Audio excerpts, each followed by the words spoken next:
Voilà, qui m'a dit. Donc, mais on rend grâce à Dieu, parce que Dieu... Monsieur le ministre des Forces armées, nous avons foi et espoir que les points essentiels que nous allons vous soumettre à votre honneur ne manqueront nullement de retenir toute votre haute attention.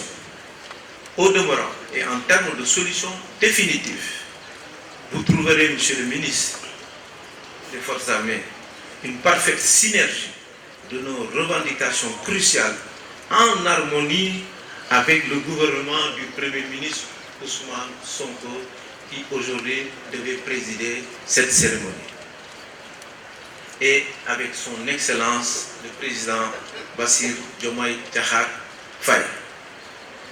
Par conséquent, nous demandons, Monsieur le ministre, en termes de doléances, puisqu'il s'agit de questions récurrentes qui reviennent d'année en année, que soit déclaré, Monsieur le ministre, avec les autorités, que soit déclarée fériée la date commémorative du 26 septembre, ne serait-ce que pour une réelle introspection. Nous demandons également le renflouement du bateau. Hier, avec les spécialistes, certainement nous viendrons dans un cadre beaucoup plus étoffé. En tout cas, ça a été une volonté de plus belle lurette par les familles des victimes. Nous demandons, Monsieur le ministre, toujours dans la construction d'une stèle à la place du souvenir à Dakar, nous demandons cette construction qui portera le nom de toutes les victimes du naufrage de Joola, dont la pose de la première pierre a été effectuée par son Excellence le président Abdoulaye Wade il y a 12 ans. Nous demandons toujours, Monsieur le ministre, il est temps que justice soit faite pour les familles des victimes. Également, Monsieur le ministre, nous demandons la mise en place de la fondation Le Joola, dotée de moyens suffisants pour la réalisation parfaite des objectifs qui la seront assignés. Enfin, pour conclure, Monsieur le ministre des Forces armées, nous voulons adresser toute notre gratitude et reconnaissance de tout ce que le gouvernement a pu réaliser pour la mise en place de ce mémorial. Le mémorial du bateau Le Joola, qui est mis en service à compter de ce jour, est l'aboutissement d'un projet de l'État lancé en 2015. Je voudrais d'ailleurs saisir cette occasion qui m'est offerte pour remercier l'entreprise Eiffage Sénégal et l'architecte maître d'œuvre, Madame Seynabou Diouf Ndiaye, pour leur professionnalisme et leur engagement qui ont permis de livrer le chantier débuté en septembre 2020. Ce mémorial, à la forme d'un bateau, dispose d'un espace multifonctionnel et d'un autre dédié au recueillement.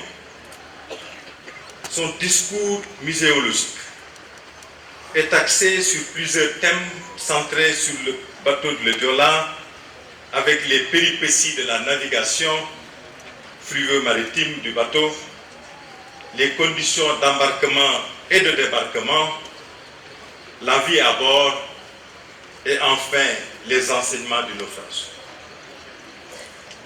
Aussi, le mémorial représente un volet essentiel du devoir de mémoire, nous liant aux disparus ainsi qu'à leurs familles.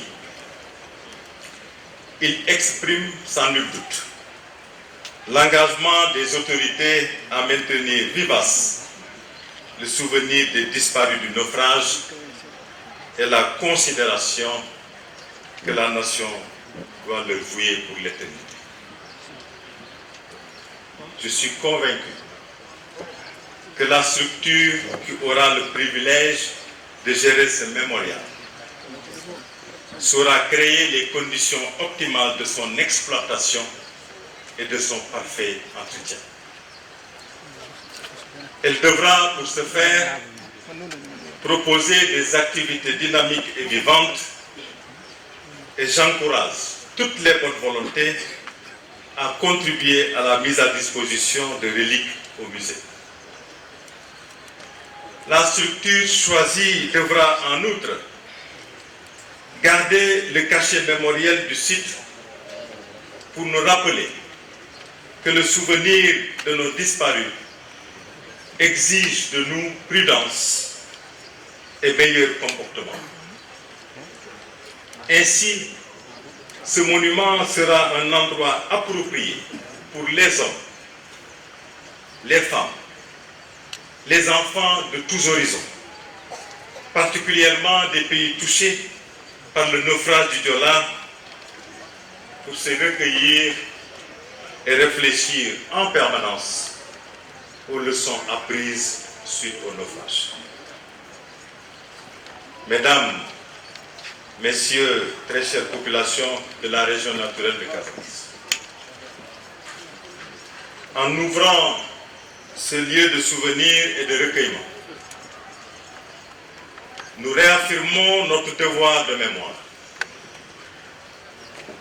Nous trahirons toutefois notre obligation morale envers nos disparus en ne nous rappelant pas les enseignements de cette tradition.